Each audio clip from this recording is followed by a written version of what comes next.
certo? A gente, quando pensa que não vai ver mais nada que surpreenda, a gente fica estarrecido, né, com as coisas que acontecem. Porque, olha só, agora, essa semana, uma mulher entrou numa agência bancária levando nada mais, nada menos do que um cadáver, uma pessoa morta, exatamente para usar aquela pessoa para receber um empréstimo no valor de 17 mil reais. Isso aconteceu lá no Rio de Janeiro, né?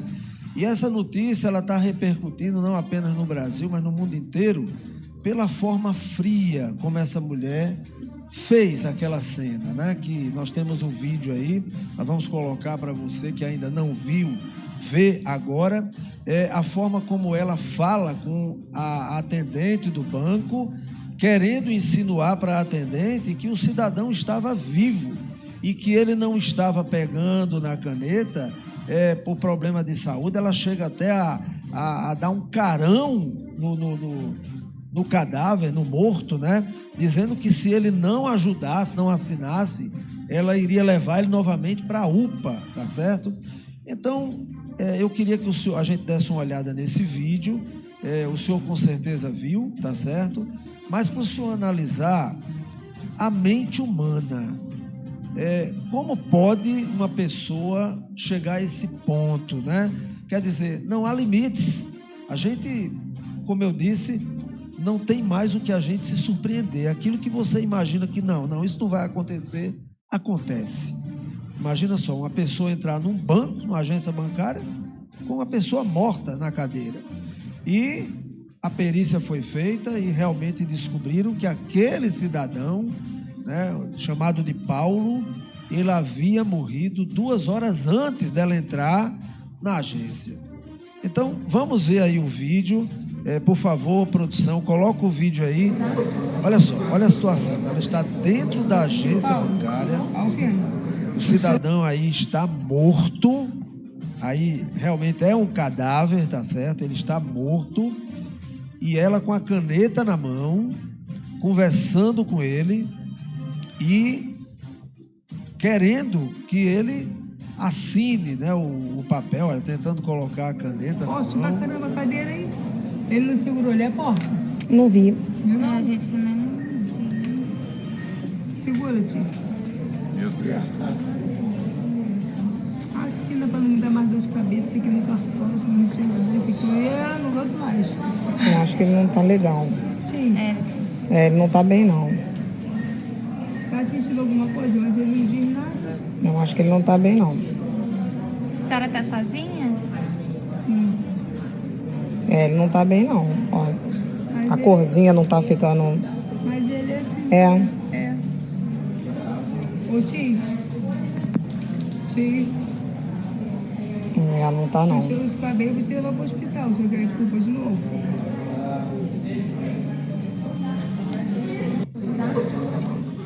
Muito bem, vocês viram aí ela dando, pode-se dizer assim, um carão, né, no senhorzinho. Ela fala com ele como tio.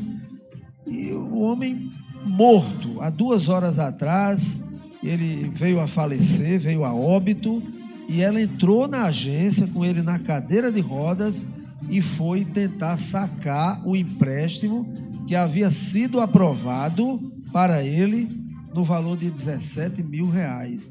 E ela chega a sorrir, quer dizer... Então, doutor Léo, o senhor como psiquiatra, como é que o senhor avalia assim, o momento que a gente está vivendo, essa falta de empatia, essa falta de humanidade, o custo por cima de tudo, pelo dinheiro, pelo poder, passando por cima de valores. E aí? É uma cena deplorável, né? Ver isso. Claro que a gente imagina que sempre vai haver um ser humano capaz de fazer atrocidades. Isso não é de se indignar. Então, alguém capaz de matar, alguém capaz de estuprar uma criança pequena, alguém capaz de fazer uma perversidade a mais hedionda contra qualquer ser humano ou outro, é possível existir. Mas na nossa cabeça, esses exemplos são sempre muito pontuais, né? A gente imagina que é um caso específico. Então, um sujeito, né, que saiu, digamos assim, da forma natural de qualquer filho de Deus, e aí nasce sem o menor escrúpulo, sem a menor decência, e faz barbaridades ou atos como esse ou outros até piores. O que nos preocupa é que a quantidade de pessoas cada vez mais propensas a realizar atos assim impensáveis ou absurdos, a gente vem percebendo que está aumentando. E aí a preocupação. Então, um sujeito maluco fazer uma loucura ou uma atrocidade, isso é possível. Agora, de uma maneira geral, as pessoas não terem mais sentimento, a banalizarem a violência, a começarem a aceitar coisas que antes a gente seria inaceitável do ponto de vista do comportamento humano, para entender como sendo natural, é que está criando esses problemas que a gente tem visto hoje na sociedade. O ser humano, por necessidade, ele precisa ter um referencial, né? Muitas pessoas, às vezes, lutam pela liberdade de fazer o que quiser, de não precisar mais ter balizamentos que a sociedade, que a família, que o governo, que a religião dê para que essas pessoas sigam ali dentro daquele caminho, porque querem se sentir livres e independentes do seu próprio destino, que elas tenham o direito de escolher a ser quem quiser. Isso é libertador, em princípio, um direito natural de qualquer ser humano, mas a liberdade sem um balizamento, sem você ter um referencial, é a mesma coisa que você estar num barco possante no meio do oceano sem saber para onde ir, né? Então você tem lá um barco com combustível, com todas as condições de você dar a volta ao mundo 10 vezes se quiser, você não vai ficar lá preso, mas aí você só tem uma coisa, você não tem bússola. Você tem tudo no barco, mas não tem bússola. Então você está no meio do oceano e só não sabe para onde ir. E aí começa a angústia de dizer, pronto, eu tenho a liberdade agora de ser quem eu quero, de fazer o que eu quiser, de eu ir para onde eu quiser, e mesmo assim eu estou angustiado porque eu não sei quem eu sou, o que é que eu quero e para onde eu vou. É essa angústia que a gente tem visto nos adolescentes que cada vez mais têm se automutilado, né? Nas pessoas que cometem crimes, que a gente chama de crimes inexplicáveis, né? Ou seja, a pessoa não padece de nenhum transtorno psiquiátrico. Crimes hediondos, né? Não é bem um hediondo, me fugiu aqui a palavra, mas é aquele crime em que a pessoa não está planejando o crime, ela não é essencialmente alguém psicopata, né? Mas num determinado momento, por uma frustração súbita e uma dificuldade em lidar com essa frustração, ela comete um ato translocado e no dia seguinte cria uma espécie de amnésia e não se lembra do que aconteceu, né? Eu lembro já o nome da palavra que dá. Crime, enfim, como se fosse assim, crime pontual sem um encadeamento lógico de causa e de consequência ou de arrependimento depois. O psicopata faz, mata e não se arrepende porque é da natureza dele a ausência de remorso. Mas nesse tipo de crime, a pessoa desenvolve uma espécie de dissociação cognitiva após o crime e ela simplesmente não lembra. Isso não é uma fantasia, não é uma mentira que ela inventa. Ela simplesmente não lembra que cometeu algum tipo de ato, crimes inusitados.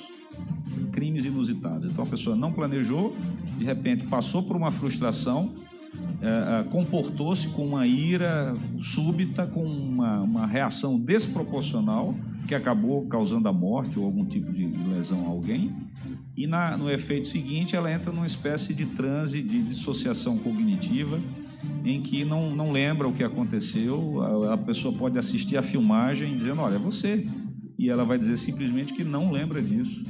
E em muitos casos, bons casos, não é mentira, é verdade mesmo. A pessoa entra nesse estado de simplesmente como se tivesse saído de si ou fosse dominada por algum tipo de força que não é dela. Então, esse é chamado crime inusitado.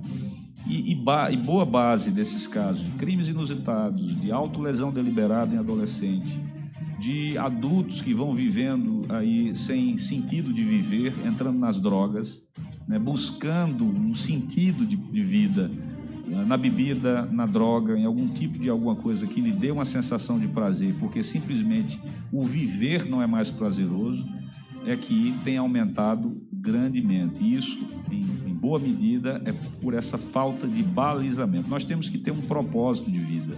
Então, as pessoas precisam crer em alguma coisa, precisam seguir, ter uma religiosidade. Não necessariamente seguir uma religião A, B ou C. Você pode seguir religião nenhuma igreja, mas a religiosidade é um sentimento transcendente que o ser humano tem que ter com o divino, com o ser maior. Essa relação de que existe causa e consequência, a lei do retorno, né? a ação e a reação, né? Essas leis naturais que regem o universo de uma forma geral, elas existem. Algumas pessoas mais materialistas não acreditam, os filósofos mais antigos que têm mais essa crença, eu pessoalmente acredito nisso. E esse balizamento nós precisamos ter, não para nos engessar, né? Então eu sigo uma religião, eu sigo um código de moral que me torna alguém intolerante com os outros que não pensam igual a mim, que não, me faz ser um religioso fundamentalista, que se não segue minha religião eu vou lá e mato, como é o caso de alguns islâmicos fundamentalistas, ou mesmo cristãos também fundamentalistas. Então, esse balizamento para essas pessoas é um engessamento que faz mal a ela e faz mal aos outros, né? E isso, obviamente, ninguém quer. Mas rompe com esse balizamento, acaba com esse arcabouço de relações e de balizamento moral que a gente precisa ter para poder fazer o que quiser e fica aí, vai aí para onde quiser. Então, essa ausência de qualquer balizamento faz tão ou mais mal do que aquelas pessoas que vivem um código de rigidez mais moral e com regras. Doutor Léo, aproveitando sua fala, né? Quando uma pessoa deve procurar um psiquiatra? Qual o momento assim que a pessoa deve se autoanalisar e dizer: eu preciso procurar um profissional da psiquiatria? De uma forma geral, você procura um médico, ainda há uma ideia de que a gente só vai para o médico quando está doente, mas o médico, ou a medicina, ela não é exclusivamente para tratar doenças, ela é para prevenir doenças. Então, quando você vai ao ginecologista, a mulher vai ao ginecologista mesmo sem estar sentindo nada, ela vai para fazer prevenção. Ela vai fazer uma ultrassonografia, ela vai colher o citológico, ela vai olhar como é que estão os seus hormônios e faz um check-up independente de estar sentindo alguma coisa. A mesma coisa o homem vai ao urologista, dá uma olhada na próstata, ver como é que está a sua testosterona, ver como estão seus exames. Vou ao cardiologista, eu não tenho pressão alta, mas estou com peso um pouco acima, tem casos na família de doenças cardíacas, vou ao cardiologista. Vai lá, faz seu check-up, dá uma olhada no coração, faz um eletro, faz uma bateria de exames, né? Às vezes está tudo bem, o médico conclui apenas por recomendar melhor exercício, melhorar a alimentação, dar um suporte com o nutricionista, com uma série de profissionais de saúde que estão envolvidos com a saúde como um todo. Então você vai ao profissional médico, independente de estar sentindo. No caso do psiquiatra, quando ir? Como é que a gente recomenda ir? Primeiro, quando você tem um histórico familiar muito forte de transtornos psiquiátricos. Então, eu não estou sentindo nada no momento, mas na minha família eu tenho casos de depressão, casos de esquizofrenia, casos de ansiedade grave, casos de transtorno de personalidade. Então, eu tenho um universo grave de pessoas, um irmão, a mãe, então vários casos. E eu vou para me aconselhar, para ver como é que está a minha saúde mental. De repente tem algo que eu não estou sentindo, ou sinto, mas eu acho que seja normal, e indo ao psiquiatra eu vou entender se isso é o início de um quadro semelhante ao que um parente meu que tem, ou no caso na família, e aí eu vou para fazer essa prevenção. Ou eu tenho um filho que tem autismo e agora tem um segundo filho e eu não sei se essa segunda criança também pode ser igual à primeira, ou tenho vários casos na família. Como é que eu verifico se apenas esse comportamento um pouco mais inquieto da criança é normal, é próprio da idade, ou é alguma condição começando ali, dando os primeiros sinais? É uma boa indicação de procurar um profissional, né? Enfim, então você vai também ao profissional para fazer a sua devida prevenção, para fazer um teste genético, para avaliar a parte metabólica, para ver os exames de rotina, né? Para resolver questões muitas vezes relacionadas a conflitos emocionais, não propriamente patológicos, mas você sente que aquilo incomoda. Então você vai ao psiquiatra Não há infelizmente ainda um tabu de, não, não sou maluco, eu não vou para o psiquiatra. Ou se eu vou para o psiquiatra, ele vai me encher de remédio, eu vou ficar dopado. Isso ainda, infelizmente, ainda é uma realidade. E nem sempre. No meu consultório, obviamente, é um consultório muito especializado. Então, as pessoas já vão para lá porque foram a outros colegas ou foram encaminhados por outros profissionais, então já tem um diagnóstico e precisam de um tratamento. Mas um percentual aí de 15%, 20% dos casos, das pessoas que vêm e saem sem remédio nenhum. Eles vêm, fazem um check-up, olha, será que essa sensação que eu tenho, um pouco de inquietação, é ansiedade? Vamos fazer os exames, de repente descobre que tem uma tireoidite, está com a tireoide alterada, a sua agitação não é uma ansiedade, a sua tireoide que está alterada. Então vamos medicar, faz um ultrassom, vê se tem nódulo, não tem, toma o remédio, se é alguma coisa mais séria, manda para o endocrinologista e está resolvido. Doutor, eu estou vindo aqui porque eu estou meio desanimado, sem ânimo, sem paciência, não consigo fazer mais coisas, não tenho mais coragem. E alguém em casa me falou que isso era depressão. Não sei, se eu acho que é, vamos investigar. Então você colhe as informações, conversa com o paciente, colhe alguns exames, de repente descobre que ela está com a vitamina D em 10, não pega sol, está com anemia, está com a ferritina alterada, está precisando tomar ferro, ácido fólico, está com deficiência de vitamina B12. Aí justifica a fraqueza, a indisposição, a falta de ânimo, muitas vezes percebida pelos seus amigos ou familiares como sendo depressão, e não é. Então, quem vai fazer essa diferença é o psicólogo? Veja, aí é a questão, o psicólogo é um profissional de saúde mental necessário para o tratamento de muitas condições e é um profissional parceiro do médico para o tratamento e muitas vezes apenas ele é necessário para resolver muitas das situações. Mas como o psicólogo não tem a formação voltada ao diagnóstico, ele pode receber uma pessoa no seu consultório, não, eu não fui no psiquiatra porque você sabe, psiquiatra é coisa de doido, eu só acho que é depressão.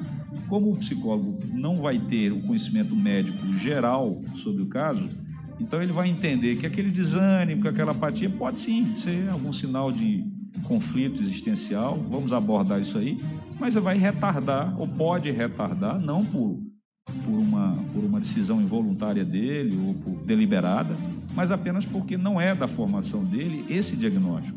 Então, quando vem para nós, vem para esse diagnóstico. Muitas vezes você diz, olha, o quadro é com endócrino, o quadro é corrigir a anemia, ou o quadro sim é emocional, mas não precisa de remédio, encaminha para o terapeuta, e aí ele dá a condição.